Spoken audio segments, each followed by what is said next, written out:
दोस्तों, आप सभी का बहुत स्वागत है। आज जो कहानी मैं आपको बताने जा रहा हूं वो रियल स्टोरी है, पर यह पूरी तरह से आपके ऊपर है कि आप इसको सच मानते हैं या झूठ। तो आज की कहानी संदीप की है।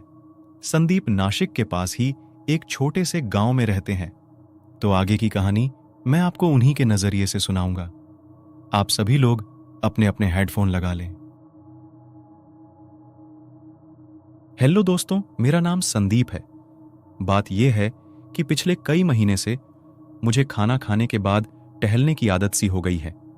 इसलिए मैं हर बार टहलने के लिए अपने घर के आसपास जाया करता हूं।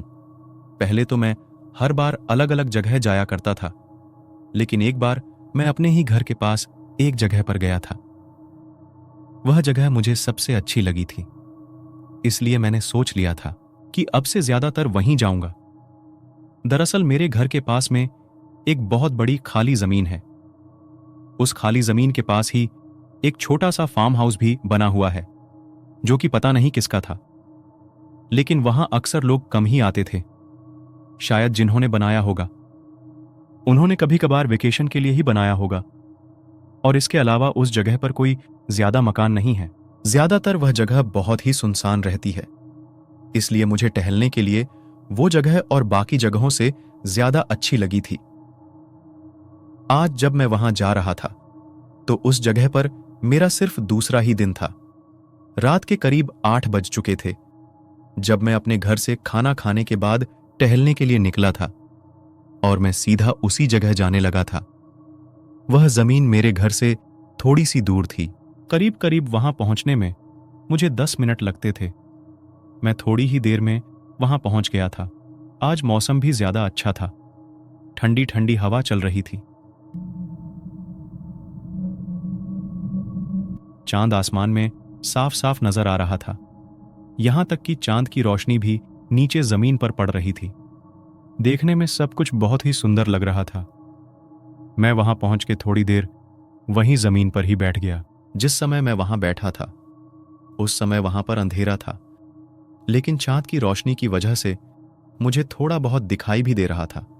जब मैं वहां बैठा था कि तभी अचानक से मुझे किसी बहुत ही भारी चीज के गिरने की आवाज सुनाई दी। गिरने की वह आवाज उस फार्म हाउस की तरफ से आई थी। मुझे लगा कि शायद आज वहां कोई रहने के लिए आया है, लेकिन जब मैंने वहां देखा तो वहां कोई भी लाइट नहीं जल रही थी। मैंने इस बात पर गौर नहीं किया और मैं वहां से उठकर टहलने लगा। मैं खाली प्लॉट के चारों ओर चक्कर मार रहा था। मेरी हमेशा से आदत थी कि मैं टहलते वक्त कान में लीड लगाकर गाने सुना करता था। उस दिन भी मैं गाने सुन रहा था कि तभी मुझे एक अजीब सी आवाज आने लगी। वो आवाज मेरे पीछे से ही आ रही थी। मैंने गाना बंद किया और वो आवाज सुनने लगा, तो मुझे वो आवाज सुनाई नहीं दी। मैंने फिर लीड लगा ली और गाने सुनते हुए आगे टहलने लगा कि तभी मुझे फिर से वही आवाज सुनाई दी। मुझे लगा कि लीड शायद खराब हो गई है और मैंने लीड हटा दी। अब मैं बिना गाने सुने टहल रहा था। मुझे साफ साफ सन्नाटे की आवाज सुनाई दे रही थी। मुझे एक बार फिर किसी चीज के गिरने की आवाज सुनाई दी। इस बार भी वह आवाज फार्म हाउस के साइड से ही आई थी। जब मैंने उस फार्म हाउस की तरफ नजर घुमाई तो मैंने देखा कि उस फार्म हाउस के पास एक बहुत बड़ा काला इंसानी साया सा खड़ा है। वो काला साया बहुत लंबा चौड़ा था, कम से कम 8 फुट लंबा रहा होगा। मुझे उसका चेहरा या हाथ पैर तो नजर नहीं आ रहे थे, पर देखने से ही पता चल रहा था कि वह किसी इंसानी साए जैसा है। और मुझे यह भी लग रहा था कि जैसे वो मुझे ही देख रहा है। मुझे लगा कि वहां शायद कोई इंसान खड़ा हो, और मैं फिर अपना टहलने लगा। मैं उस जमीन के चारों ओर टहल रहा था। मैं एक छोर पर था और वो साया दूसरे छोर पर था। मैं टहलते हुए उसी तरफ आगे जा रहा था।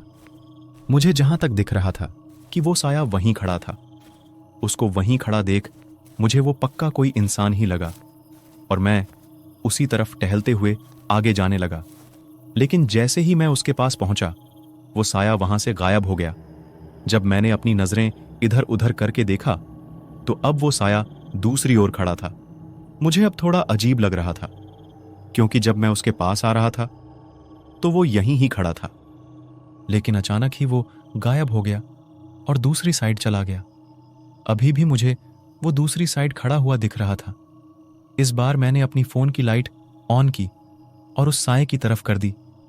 जैसे ही मेरी फोन की लाइट उस काले साए पर पड़ी, उसकी लाल आंखें मुझे चमकती हुई दिखी और न जाने क्यों मुझे ऐसे लगा जैसे वह मुझे देखकर मुस्कुराया। इस बार मेरे देखते देखते ही वो साया वहां से मेरी आंखों के सामने ही गायब हो गया। यह देखकर मैं बहुत ज्यादा डर गया था। मैं तुरंत ही उस जगह से अपने घर लौट गया।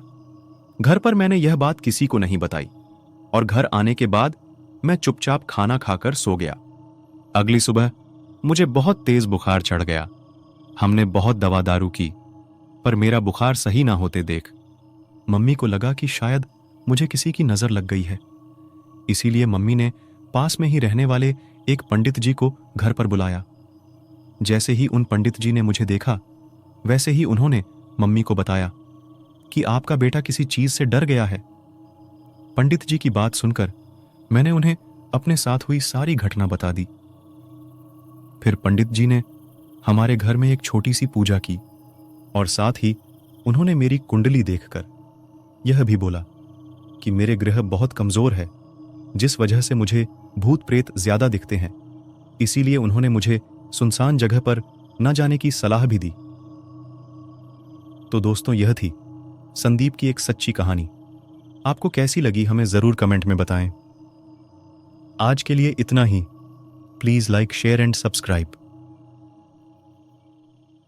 हेलो दोस्तों, अगर आप हमारे चैनल से नए जुड़े हैं तो हमारे चैनल भूतोपीडिया को जरूर सब्सक्राइब करें